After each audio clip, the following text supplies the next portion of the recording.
If you framed this movie in a different light, like put a dark and gritty filter on it, Kevin McAllister is a killer.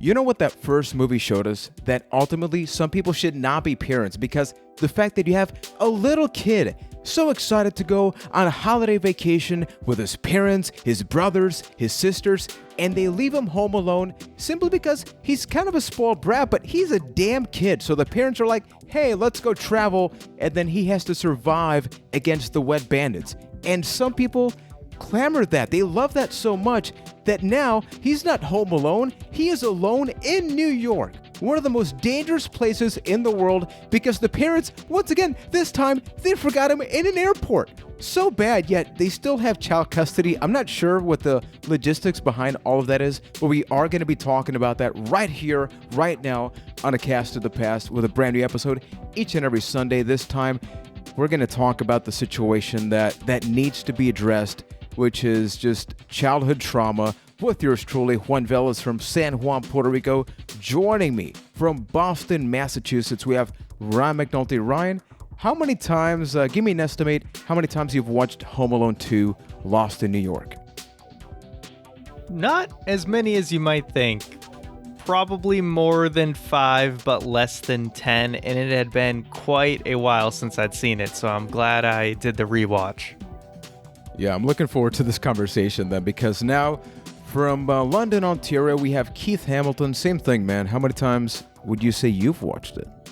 I honestly have no idea, because once you start to factor in the fact that Home Alone 2 is on TV every year, I've probably seen it like 15, 20 times, but most of them have just been the movie on in the background as I'm doing other things.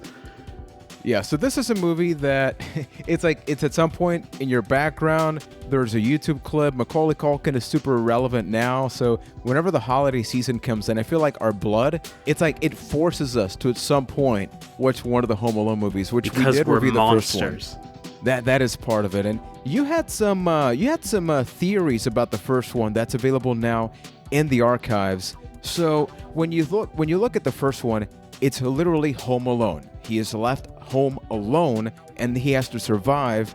But here they took it one step further. It's like, let's have him take a plane, have all of that happen. Out of the two, which setting do you like? Like, let's not talk about the actual movies, but just overall home versus here's all of New York.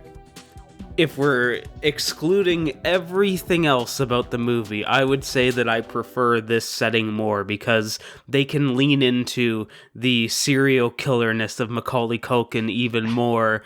Here we go again. Through the construction site and the big scene that way. And I mean, New York's a cool setting. It's a really cool place to be around Christmas time, so why not take advantage of that? Where's the McAllister family from again? Like, I think it's Chicago. Yeah, I believe it's right? Chicago. And every time I watch these movies, I just keep thinking to myself, how much money do they have? Because, spoilers, I mean, if somebody hasn't watched this movie, but so they're going to go on a family vacation to Florida, which I'm just going to say, who hated Florida when working on this film? Because they paint New York as this, like, 5-star location and incredible, but then they cut to Florida. It's nighttime, crappy ass hotel. It's pouring rain. The hotel is cruddy. Like, what do you guys think about Florida? I like Florida. Disney's in Florida. It's a great place to be. It's the happiest place on earth. So it's not good because it's Florida. It's good because Disney's in Florida, is what you're saying. Yeah, it's hot and it's humid and it's miserable, like your garbage weather where you live. It's just gross. Oh snap! Oh, you want to talk about Puerto Rico? No, man, we're not going to do that now. But what about you, Ryan? I mean, I don't mind Florida at all. I think it comes down to just the way that they wanted to characterize the situations where Kevin is able to have this great grand old time and do all the sightseeing in New York, and then Florida, it's just crappy weather. It's like, oh, the beautiful vacation that it was supposed to be doesn't turn out to be so because of the inclement weather. But when you talk about, you know, how rich is the McAllister family, I do think they must be pretty rich, because, I mean, look, they flew first class. over there. You could see that they were clearly in the first class seats when they were flying to Florida. The thing is, the hotel, they might have just ended up going to a random motel because of, the situation with Kevin, or it was because, hey, back then it wasn't really, the internet wasn't really a thing at that time. So it's not like you could look at Travelocity didn't exist. They could be they could kind of lie to you about maybe how nice the place you're going to stay at is. You might not know how good it is until you actually get there. Technology definitely does have its benefits, but obviously, let's be real. This is not about the plot. It's more about the experience, having fun, listening to the incredible soundtrack from John Williams, which, I mean, Keith, I know you're a Star Wars freak, right? So it's like you see that, and then you have this freak as well. Is the word. Yeah, and so what did you think about the fact that it's like a silly premise, but hey, we did it again. They literally start the movie like that. When my wife and I rewatched it now, we cut the first 15 minutes because, like, it's never fun. It's the most irrelevant part of the movie, which is setting up. It's just like, have the kid be lost in New York already, right? That's what we really want to see. Not even in this part. It's just so, everything about this movie is so over the top. Even that first 15 minutes that doesn't mean anything. They basically kill an old lady in the beginning of that with, like, they make her get smoked with, like, a stage setting and fall off a piano. So everything about this movie from the very beginning is just how over the top and crazy can we make it, compared to the first one, which was pretty over the top and crazy. Just how much can we turn it up? See, I actually really like the setup. And again, I think they do a good job of, the way Kevin basically gets mad at his family. They always do it in a way where you sympathize with him, right? Because his brother's messing with him during the little, like, chorus, during his little solo. And then when he kind of turns around and he overreacts and pushes him over and then all hell breaks loose, you still sympathize with Kevin because it's like he didn't start it. He wasn't trying to do anything wrong, but his action caused all the other trouble afterwards, and then he gets the bulk of the punishment. So you do, right away you are sympathizing with Kevin again.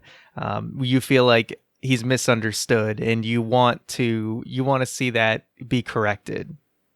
Yeah, and then when you get to the airport, I think that anybody that watches this movie now that was born in like the early 2000s, they would look at those scenes like there's no way that would happen. But I remember traveling before 9/11. Realistically, airports were not that tight when it comes to like searching and all that stuff. So really, it was possible, like improbable, right? But it could have happened. The scenario where like the tickets fall down and then the kid goes on the wrong flight and then the parents are on this one, but maybe they're not getting out of their chairs. As silly as it does seem. Yeah, that's probable. That's a thing that could totally happen. And like not have a giant chance. Lawsuit on somebody's hands. Can you imagine like the social media outrage now? Yeah, you would never get on a plane without a boarding pass these days. And with the whole TSA and everything, none of that could possibly happen today. It would be, and if it is, it would be a very, very big long shot. So starting with you, Ryan, overall, what did you think about the movie, especially when comparing it to the first one that we definitely did enjoy? I mean, it left that first impression that so many movies have tried to copy the Home Alone formula because it's like the perfect popcorn holiday film. But what you think about the second one? So I think it's a fun movie to watch. It definitely borrows everything from the first movie. I think the first movie is definitely better overall. What I like about this movie, very much like you said, is the setting is definitely its biggest strength. You can hit all of the cool spots of New York. They show off plenty of famous locations, and I think they do a lot of fun stuff with the setting, and that's really the ultimate strength of the movie, because I feel like if the internet was around or was what it is today, when this movie came out, it would probably get a ton of crap from a lot of people, because you look at the movie like The Hangover 2, where it is in a different setting, but they hit the same exact beats throughout the entire movie. This is that for, Home Alone 2 is The Hangover 2, right? Kevin screws up, ends up in the attic. The alarm clock happens again. Everyone's rushing. Kevin actually makes it to the airport this time, but then that's where the confusion happens. So he's calling out for his parents when he gets off gets off the plane. He meets a weird person. The Wet Bandits are there. Like, every single beat is there. Of course, you have the big finale with the house and, tricking the wet/sticky bandits. It hits every single point. But you know what? It's a fun movie, but it is a very, very safe sequel that took no chances. But it's okay, in my opinion, that's okay because it's framed as a children's Christmas movie. Like, I think, one, you hit the nail on the head when you said that it is the ultimate popcorn Christmas movie, because it's just a fun movie there are so many aspects of this movie. If you took it and just put like a different movie filter on it, it is some of like the most grotesque and awful movie viewing like possible. There's so many things in that movie, and I'll happily get to all of them later, but just the fact that it's framed as this Christmas movie, it lets it get away with being safe, being not really that much different than the first one, but just taken up a level, and it's a great movie for it. I think the biggest difference between the two is that the first one, look, unless you have a huge house, you look at the movie and it's entertaining, but you can't relate to it because it's like a millionaire's home, right? Whereas with this one, anybody can walk around New York and be like, oh, that's Central Park. That's the hotel. We can walk around by it. So I think it can more easily connect with people because you're just walking around, certain streets, which brings up another thing. Let's be real. This movie is an ad. The entire movie is an ad for Take Your Ass to New York. Like, even me as a kid, I never went to New York till like just after 9/11, like 2-3 years after. But every time, if you were to ask me, why do you want to go to New York? It was pretty much because of this movie. I wanted to go to the Plaza Hotel. I wanted to check out Central Park. And there's always like, oh, there's the bridge from the movie. There's this place from the movie, which not that there's anything wrong with that, but it is different. You don't look at the first Home Alone movie, although some people have. It's like, hey, I want to go to that house. Cool. But then what after, right? There's not much more. So I feel like they wanted to have a memorable atmosphere and location as opposed to just like, right, the key themes and, hey, how is he going to get everything solved here? So Keith, you have a couple of speculations. You're you. Yes. So be more you. Like, what's happening with this movie that could definitely be twisted for something else? So let's pick up where I left it off in Home Alone 1. If you framed this movie in a different light, like put a dark and gritty filter on it, Kevin McAllister is a killer. He is a man that basically, I am of the belief that Kevin McAllister grew up to be Jigsaw from Saw. And this movie does that theory, it does it so much justice. Some of the things that he does to those poor bandits in this movie are insane. He should go to jail. He killed them at least 9 times over in this movie. We talk about the fact that one of the damn sticky bandits turned into a freaking skeleton. He died. He right? physically died. He literally for a while. electrocuted the flesh off of his body. It was an interesting effect because I knew they were going for that classic electrocution show, the X-ray, basically. But so they just showed but he was just a straight up skeleton. They didn't really have any like particle effects or anything around him. So what we're saying is Kevin McAllister should be a Mortal Kombat character. Jesus, yes, absolutely. He should be like on the Shao Kahn level of fatalities. God, that entire section of the movie is one giant fatality to these poor sticky bandits. Yeah, so taking it back. I will say this. At them. I will say this. For God's sakes. They certainly up the ante with that ending section because it's definitely longer and it is definitely more brutal. Yeah, with what he does to them. Every time he hit Marv with a brick, it was like, oh my god, that was just painful. He's going to have CTE easily from this. Like, And no wonder probably he comes should be off as dead. like his brains are fried near the end of that movie. Probably because he's like trying to get over a severe concussion from having a brick thrown at him, having you know what I 2 will bricks say, though? thrown at him, I having will say 3 this. bricks thrown at him. Kevin McAllister is not Jigsaw, but he might be the Punisher. Because I think he is like a Ooh. vigilante who is trying to do good.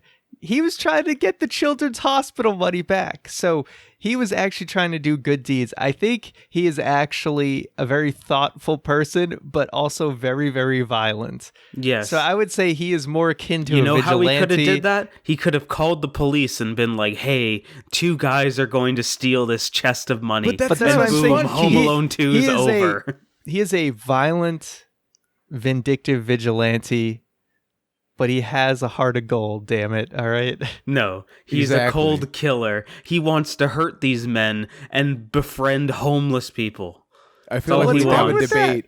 What's yeah, we wrong need to have with a that? debate on the situation. Plus, here's the thing: it's like if you notice, the movie has such a stark contrast because there's that third and final chapter, right, which is like super violent. But before that, it's like, hey, Kevin's in New York. You got some of that ice cream. You have an amazing hotel room. You were able to reserve a hotel room 2 minutes before you walked in with a crappy recorder. So talk to me about that huge contrast first, which is like, hey, you're a kid in New York and you're surviving. Do you think that if you put yourself in his shoes, like you would have a similar situation, which is like, hell yeah, I have my parents' credit cards, I got some cash. Because I'm not a criminal. I'm not going to be like, "Hi, Dad, I just spent $800 on your credit card and committed severe fraud." Probably a couple of thousand though, because that hotel room. Yeah, I imagine that can't be cheap. But that's why they position, most kids in this situation would probably stay at the airport, try to contact their parents, situation not the solved. psychopath. But the way that they handled the movie, he's mad at his parents. He has a motivation. He wanted his own vacation. That's what he wanted. So, of course, he's going to live that out and then realize after a while, even though he didn't learn it last year, that being alone is not all it's cracked up to be. So he kind of has to learn that same lesson over again. I do find it interesting, though, because the section of this movie that's so often remembered is the house area or the construction site, but it's really not all that much of the movie, because the crux of this movie is the Plaza Hotel storyline of just getting away with the credit card fraud and staying at this fun hotel and then kind of getting around it, but it's just so overshadowed that you almost like lose it compared to the rest of the movie. Yeah, I agree, because most people talk about the Sticky Bandits or Kevin. For me, my favorite character is the one that Tim Curry portrays. He makes this movie. He's like the character in the background that he doesn't have a lot of moments. The focus is not on him, but every time that man is on screen, he steals the show from the moments that he finds out the credit card was with stolen. The Grinch smile and everything. With the Grinch smile. To when he goes to the hotel room, which is like super creepy, because it's like, think about this. Okay, treading lightly here. The logical scenario they portrayed is, okay, Kevin McAllister goes into this hotel room because he recorded, was able to arrange things using the credit card.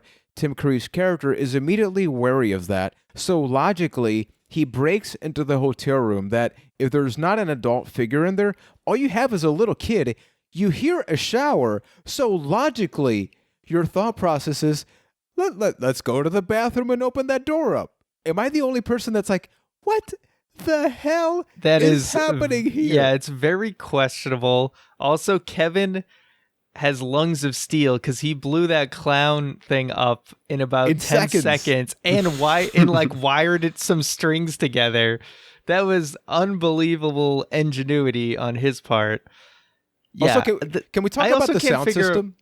Well, I was going to say, I also can't figure out why Tim Curry cares so much, even at the beginning. He's like, a little kid in this hotel? I better look into this one. Oof. I'm not implying anything like that. Yeah, please tell me where you're going with that.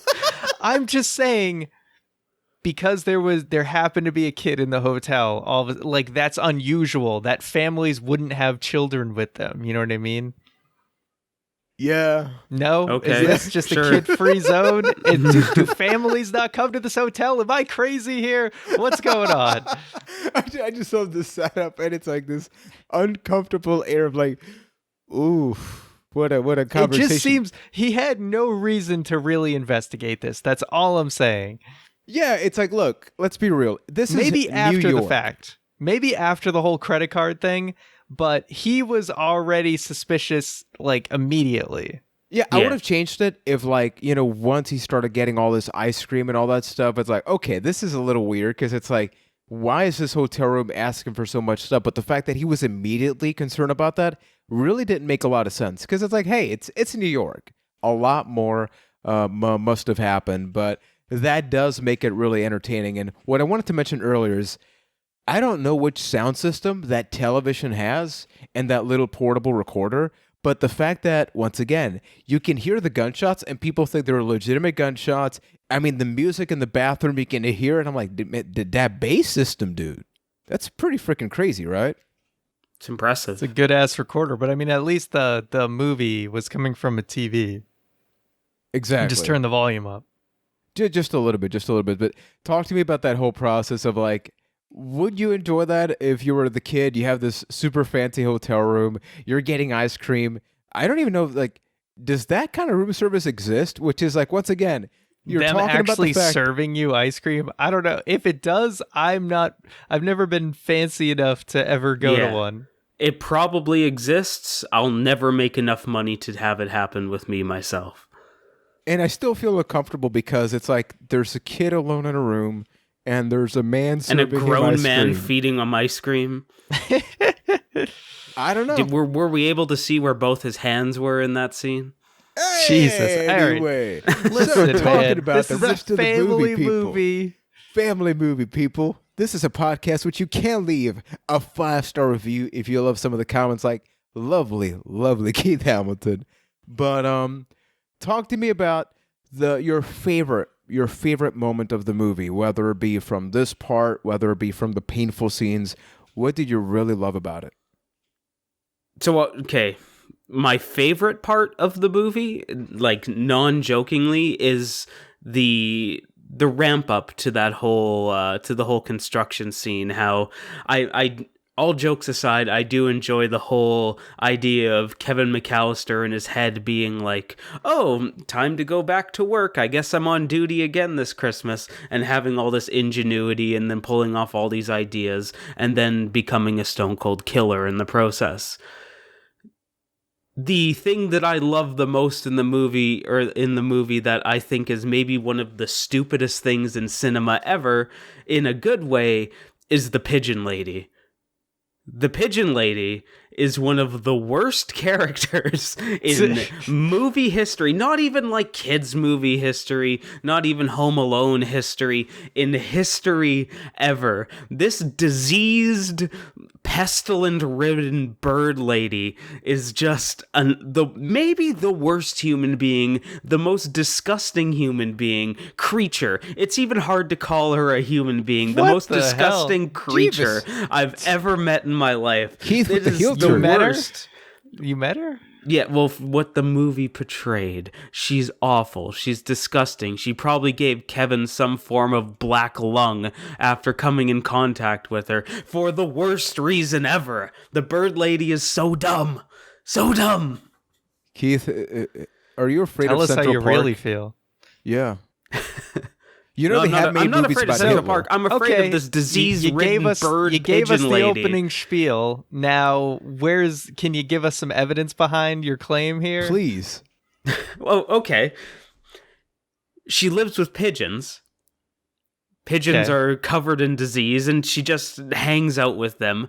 And the reasoning why she became this disgusting bird lady is one of the weakest things I've maybe ever heard in a movie, where it's like, oh, somebody broke my heart, so I went to go live with the pigeons. I sold my house, gave up my retirement fund, and, just decided to live on the street because Larry left me. It was so stupid. And just the fact that she's just hanging out in Central Park covered in bird shit and just coming in contact with this kid. Like, okay, a few scenes earlier, they established the fact that, Kevin's like, don't come too close, you're covered in bird poop, and then they hug.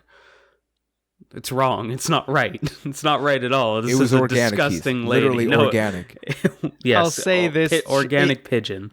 She is definitely much weaker than Shovel Man, right? Like, you have Buzz, like, building up the spookiness of the Shovel Man. Shovel Man existed in a world where he didn't belong in, like, a psychiatric ward, where Bird Lady would just... That's where they should have sent her. Well, the thing is, like, she's not even convincingly scary at the beginning. Like, you don't see... There's nothing intimidating about her, so I don't even understand why Kevin is so afraid of her. And then he randomly decides not to be afraid anymore. I agree, she's much flimsier, and this is where the whole, like, following every beat of the story of the first one is definitely, this is where it hurts it a little bit, because they were like, well, we gotta again have a character who Kevin is at first afraid of, and then they come to understand each other and become friends. They did the exact same thing, but it's just a way weaker version of it. Yeah, and like you mentioned, I think the fact is that she starts in a very non-threatening manner. Like, if you look at her face and everything, the old man, he gave Kevin this look that's like, holy crap. So they're establishing that. But right off the bat, when you see her, you're like, oh, so you're the character that at the end of the movie, you're going to do something to save Kevin or help him out. And that's literally what happened, right? So it's like, it's not that that's a detriment to the movie, but it felt unnecessary. In a movie where you have Tim Curry, you have Rob Schneider before I even knew You have Rob Schneider, Schneider, man. You use him, all right? How weird is young Rob Schneider? You got an S-tier actor on here. Oh, quick sidebar. In my headcanon for this movie, after the events of Home Alone 2, Rob Schneider gets fired from that job and becomes Deuce Bigelow, male gigolo. Now carry on. That actually makes a lot of sense. So good continuity. We got to fit Adam Sandler in there somewhere. But I just felt like they wanted to introduce too many characters. And think about the scope of the movie. So you have New York. So you're already like scaling this movie up times 100. But then you have a great cast of actors. Plus, you have like the subcast, which is like not just Rob Schneider's character, but like Cliff and everybody else that has like a little bit of personality. And I love that about the movie. But I would have completely taken her out and maybe have one of them, turn around and be like, no, we got to help the kid. And then you have that internal battle. I know I'm overthinking about it, but it's like, yeah, when I watch the movie, I can't help but ask myself, and I don't know the answer, but it's like, if you removed New York, if you removed the magic from the location and just replaced that with a less iconic place, would I still like this movie? And I think that's where you talk about your Christmas films, right? I think that when you talk about holiday movies, they're usually done in a very traditional location that's very attractive for tourists, people that are going to be traveling during the holiday season. And the first movie didn't have that. So maybe they're like, oh, now we just got to do literally the same movie, but in a place that people will physically go to. But if you change that to like Indiana or even Florida, hypothetically, like just like a not New York, not super iconic place, do you think people would even talk about this movie at all? And it would have maybe been just like, hey, remember the only Home Alone movie that matters?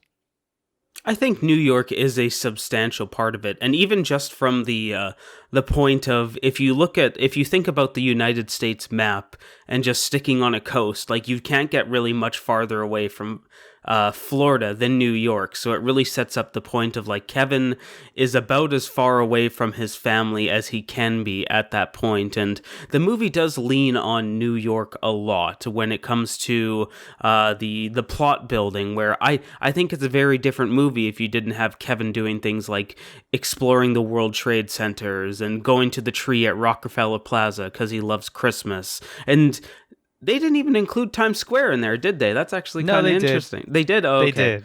I The mother zoned was- out at that. Right. The mother was the in mother Times was in Square. Times Square. Right. But so, to your point, Juan, I think it's a very different thing if they just go to, like, Louisville, Kentucky, and they have... Well, it's the just, same damn movie. It's the same movie, except it's in New York. So, of course, the setting matters. The same... It's the fact that they ramp it up with the setting. Like, if they just had it at another house in Chicago, I think you wouldn't look at this movie I in agree. such a positive light. Or if it was like Home Alone 2 Lost in Columbus, Ohio. You know, I was picturing, nobody's gonna you know how care. you have a traveling circus, you have a traveling McAllister? See Kevin McAllister be lost in Indiana and then in California. Coming up to next. Denver, Colorado this fall. Yeah. It's like I said, it's the same movie, but it's in New York.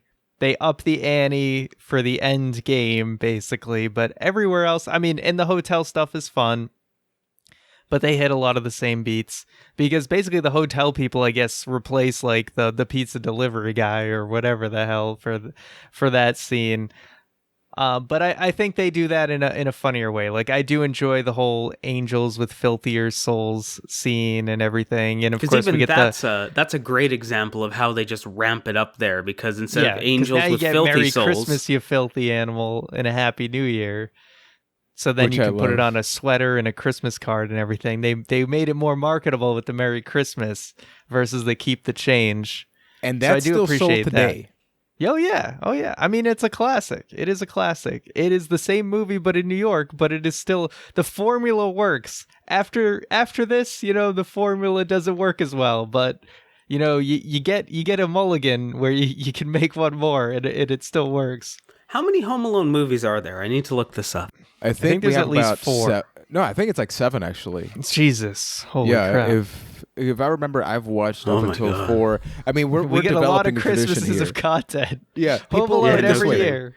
There Once- are Uh-huh. 5 mainline. Oh, wow, what a sentence that is. There's 5 mainline Home Alone movies. What is with this? a- The timeline split at some point? Or Yeah. Oh, something? you have the offshoots, the straight to TV series, and which is the prequel.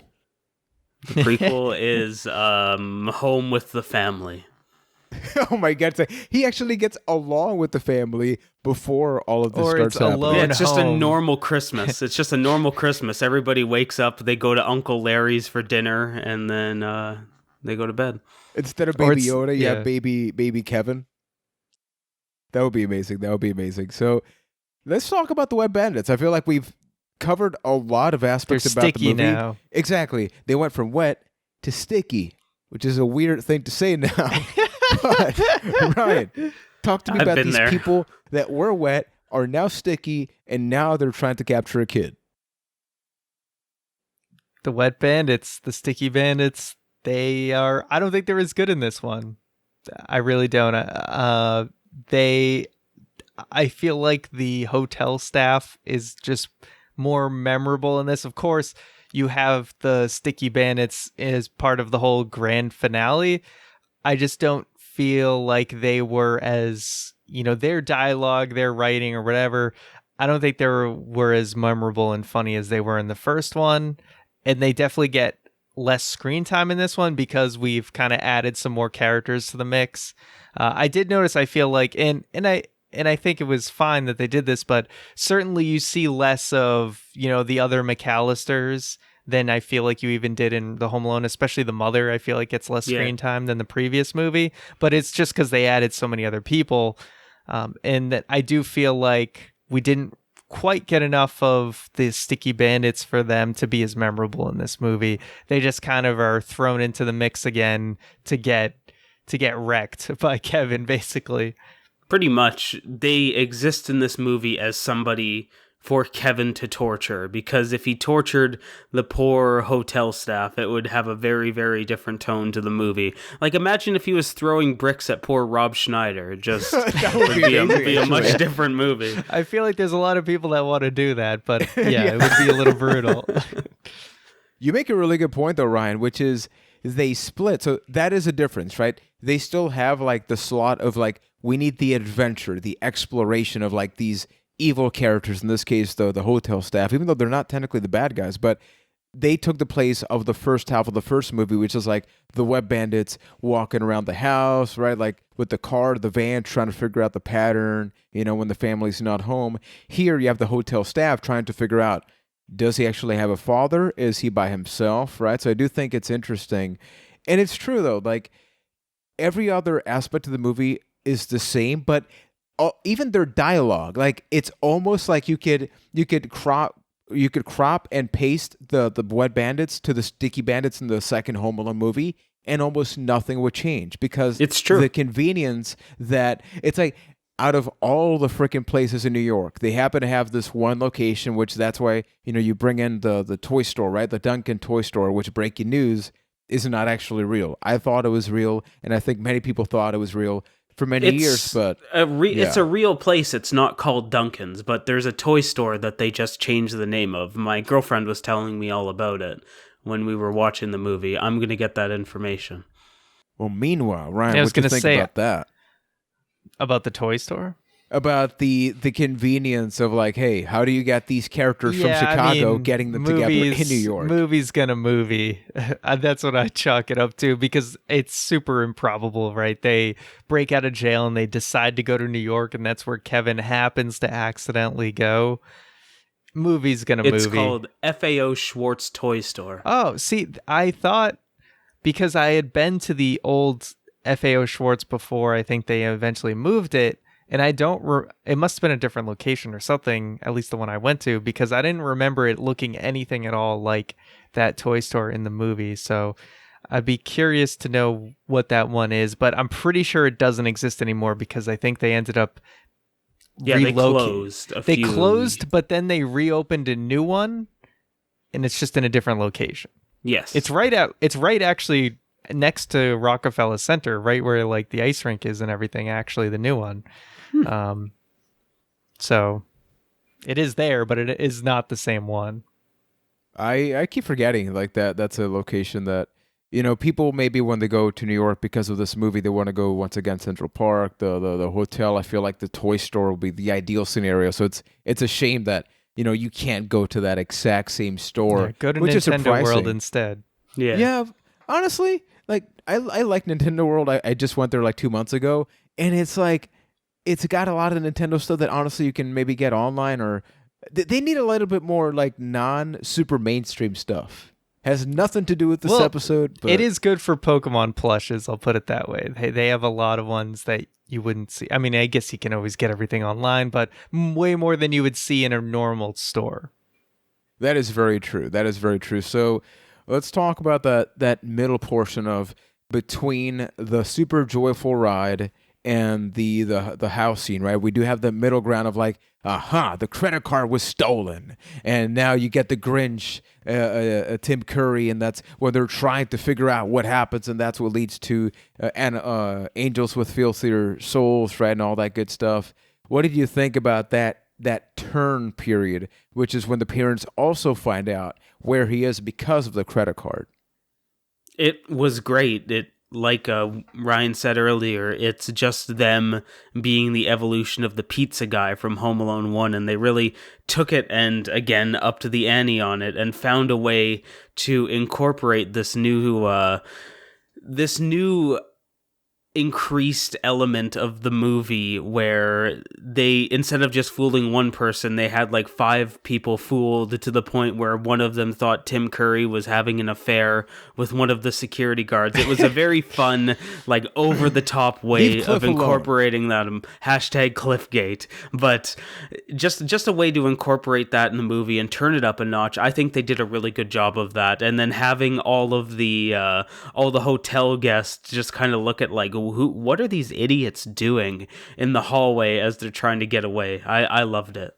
And there was like a Donald Trump at some point there, which is like... You mean Donald Trump was in the movie? Yeah, that not guy. Like Donald Trump. Like, that is the man that is now your president that was in Home Alone 2. Like, can you just... Down the hall and to the left. How ridiculous that is. And we're not talking about like the politics part, but it's like... Oh, you mean...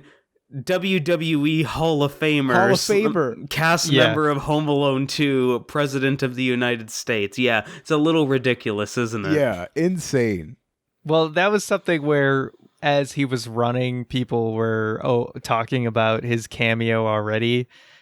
And I actually remember, because I totally forgot about that. I looked it up on YouTube like about a year and a half ago, watching that scene.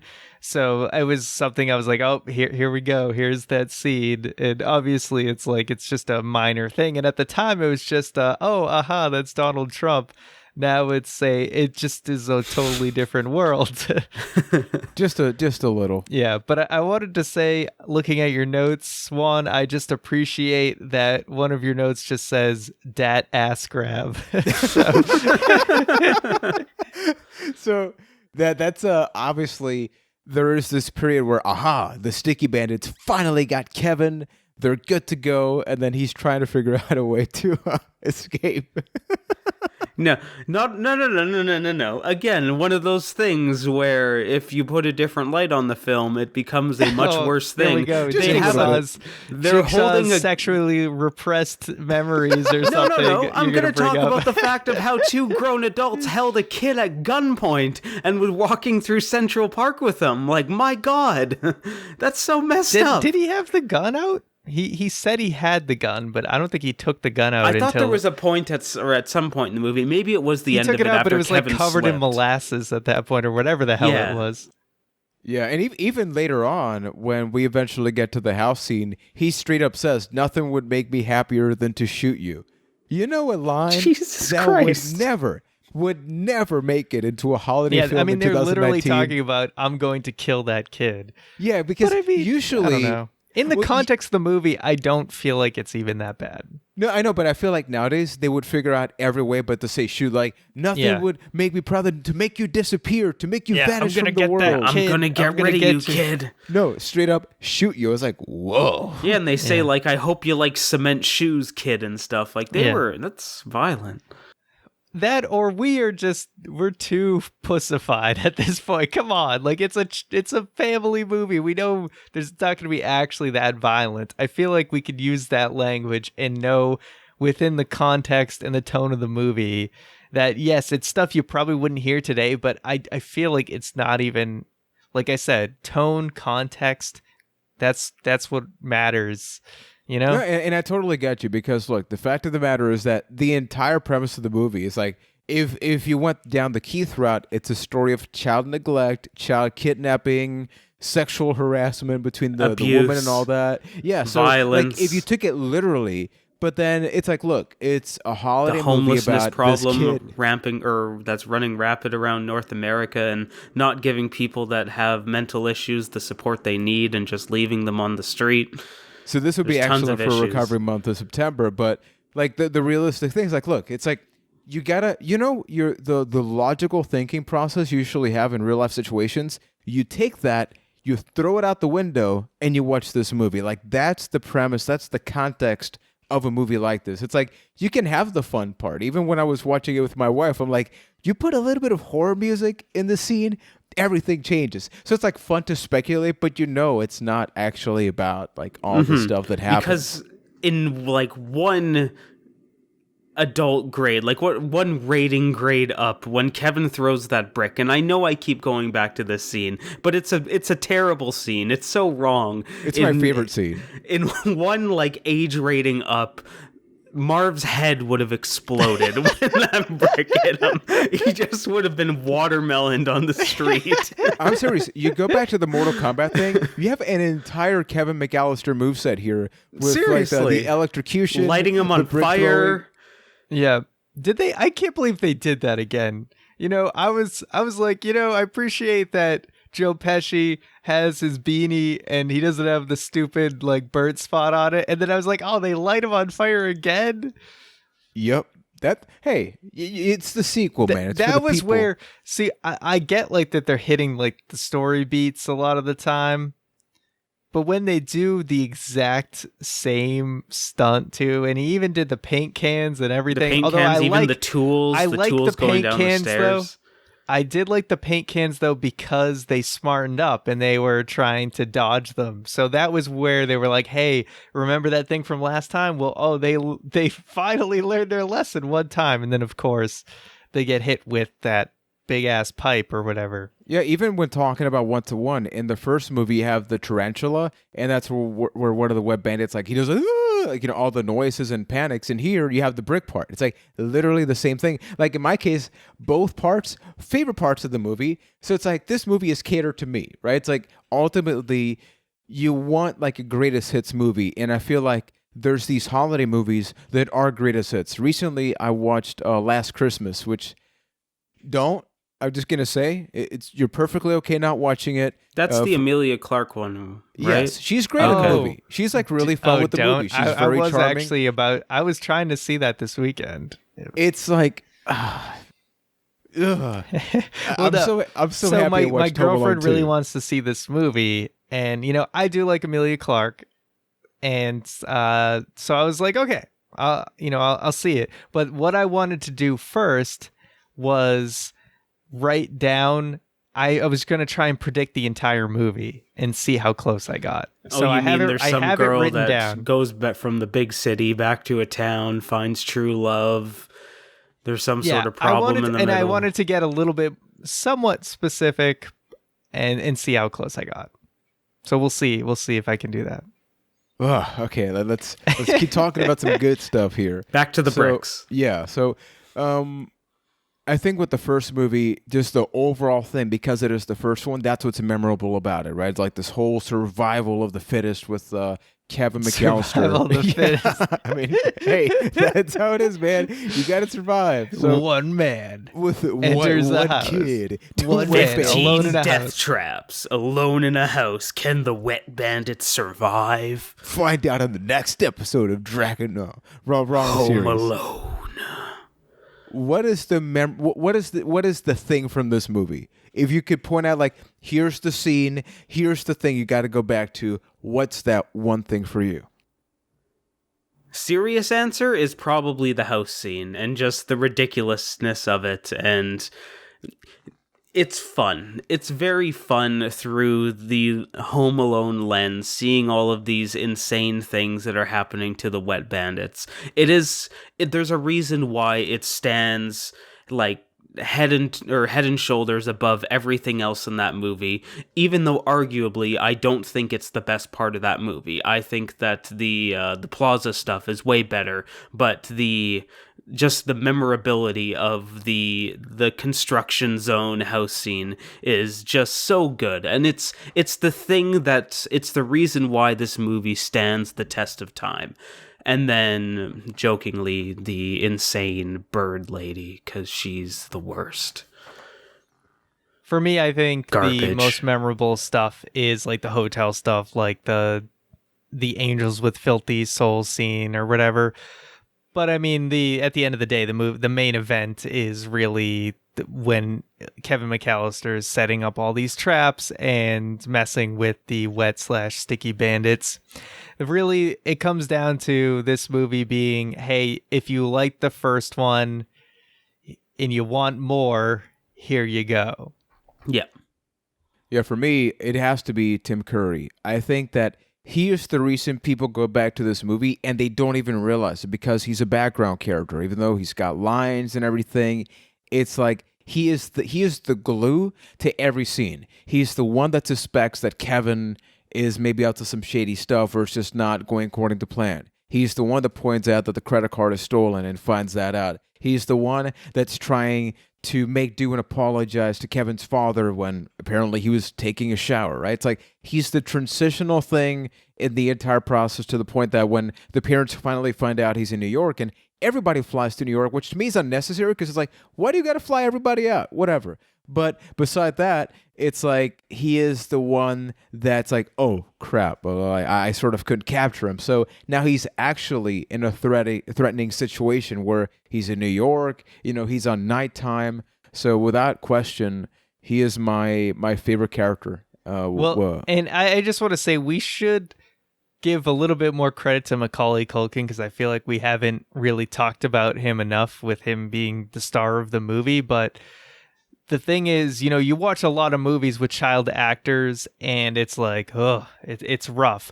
But the fact that you watch Macaulay Culkin through both movies and it's almost like you don't notice it you're just going, it's not, most You child accept it. acting I feel like is noticeably bad, but when you watch these movies, it's just like, oh, you're not He even is thinking, really good. you're not thinking about a child actor. He's very charming and likable, and he was great child actor. So the fact that you're not like, ugh, through all these kid lines, and that you're actually laughing at some of the things he says, just, it's a testament to how good he is and why these movies are what they are, is because they were able to, Macaulay Culkin was able to be a great child actor that doesn't make you want to cringe and rip your hair out like you're watching episode 1 or something.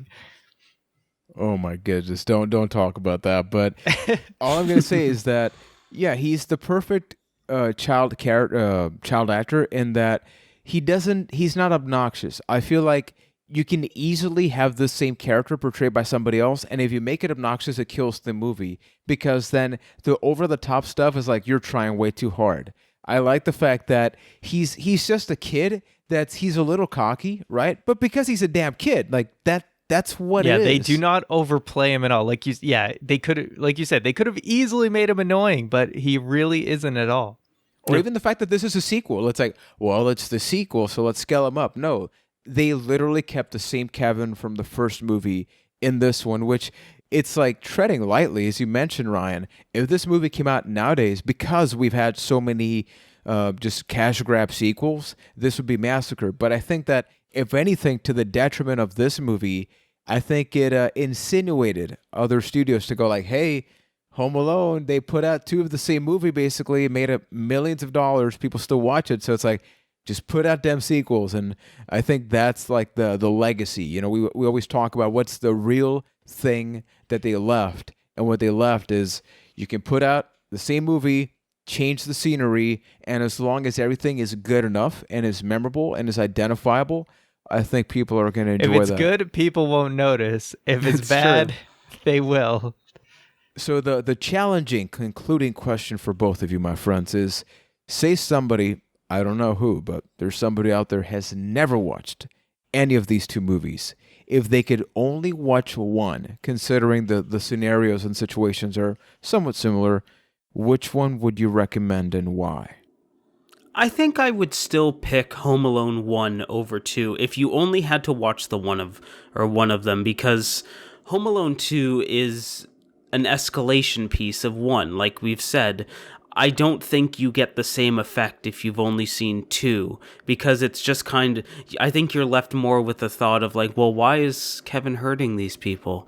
And if you don't have that pre-established, like, oh, they have history together. So I think if you're going to recommend one standalone, I do think Home Alone 1 beats out 2, even though 2 might be the better movie. Well, I think 1 is the better movie anyway, and if you want to appreciate more of what happens in 2, you would have to see 1 anyway. So for a more complete viewing experience, you would definitely watch the first one. Yeah, I think if you really want to be able to watch a Home Alone movie, right? The name implies it. So you check out the first one, but if you want an experience that it's like, hey, what happens when technology's not there and you're left in like an entire place? The first movie was like, well, the phone lines are cut off because they're doing some repairs, right? But here it's like, it's a huge freaking city.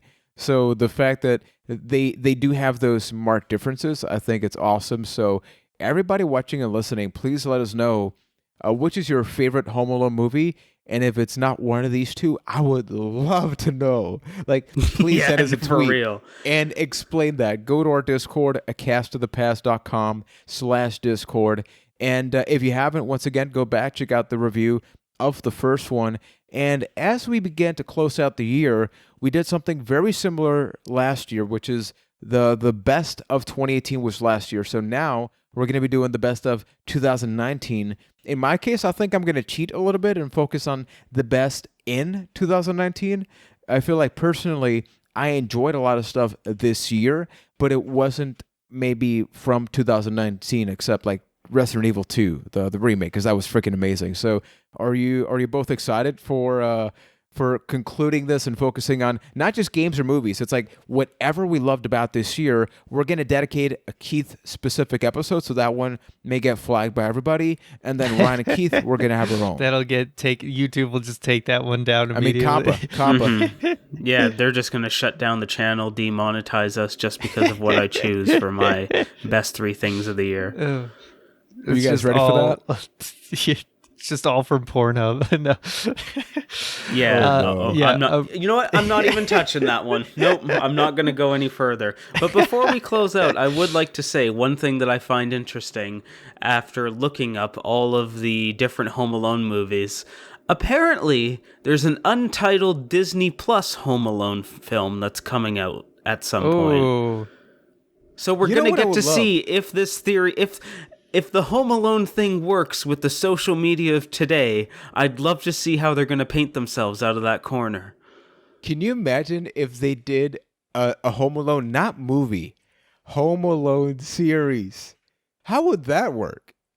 That would be something, right? Just like day one. Yes. My parents are still gone. Exactly. It would be like it would almost be like imagine like an American Horror Story where every season's a different kid that's been neglected and left at home and he has to survive. That's how I imagine it. I feel like that's not going to happen. Never say never. Disney, if it makes money, they will make it. And we could possibly talk about that on the podcast, which, like, for context, I watched this on Disney Plus, which, if you haven't, we do have an episode talking about Disney Plus, and feel free to recommend. It's like there's a couple of series and movies out there that we can now check out. I start every day with an episode of the X-Men because of Disney Plus. It's a good way to live. Keith, yes or no, and don't lie to me, okay? Do you skip the opening intro? Absolutely not. That's the best part. Okay. I sing along to it every time. It's great. I'm pretty sure it's illegal to skip that. Ryan, any thing that you've been enjoying with Disney Plus in addition to Home Alone and the stuff we've talked about? Well, I started watching The Mandalorian, so it's been good so far. I like it. It's a Star Wars thing. It's a recent Star Wars thing that I like, so I'll call it a win. Good stuff. And the Jeff Goldblum show is a huge disappointment. Yeah, that's a bummer. You told me, man. That sucks. Yeah. I was looking forward to that. But why does it suck? I feel like as a follow-up, we should talk about this for a second. All you need is Jeff Goldblum, and they try and make it more of like a traditional documentary, so don't bother. That sucks. Aww, that sucks. But let us know what would you love for us to review at some point down the line. We're getting ready for next year, people. So we do have some games that we're contemplating reviewing. Some of them are going to be lengthier. Some of them are going to be shorter. Keep in mind, next year, the PlayStation 5 Xbox Scarlet's going to be coming out. So it's going to be an interesting time to catch up, as maybe we don't see a ton of huge releases. But The Last of Us 2 is going to be coming out, I believe, in May. So maybe, who knows, right? Maybe you talk about the first one. Possibly. And there's this little game called Final Fantasy VII. I don't know if you've ever heard of it. Ryan, okay, you know what? We're going to put Ryan on the spot because this episode's apparently not ending. No pressure, Ryan. I know. First of all, it's Final Fantasy VII. More for me to edit, you ass. Have you played Final Fantasy VII? I've played probably like the first 40 minutes of it or something. So it's like 2% of it. Got like 2 battles in. Yeah. I got out of like the intro. And be real about this. It's like, would you think it's something you would contemplate reviewing, even if we didn't, like, I beat the game twice, right? So it's like, I don't need to replay all of it, but yes, you do. Consider? Would you consider? Would I consider it? It's just, it's tough, man. But it I gives would me try. anxiety, but I think it's a good idea. I do want to play it just to see what all the fuss is about.